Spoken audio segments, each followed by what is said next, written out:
বিচারপতি জনাব মোহাম্মদ নুরুজ্জামান এবং বিচারপতি জনাব ওবায়দুল হাসানকে বিশেষভাবে ধন্যবাদ জানাচ্ছি।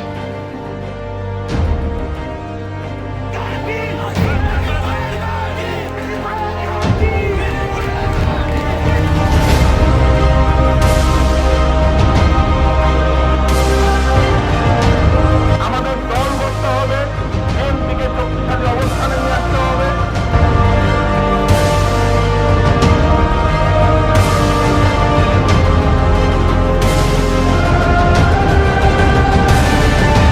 উপস্থিত মিরপুর থানা বিএনপি এবং সমস্ত অঙ্গ সংগঠনের নেতৃবৃন্দ, আমার সামনে উপস্থিত প্রিয় হালসাবাসী, আমবাড়িয়াবাসী, আসসালামু আলাইকুম।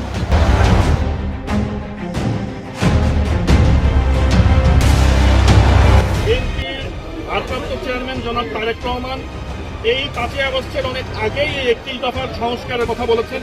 যেই 31 দফার সংস্কারের মধ্যে মূলত এদেশের রাষ্ট্র মেরামতের জন্য বর্তমান প্রেক্ষাপটে যেসব সংস্কার প্রয়োজন তার সবকিছুই 31 দফার মধ্যে রয়েছে।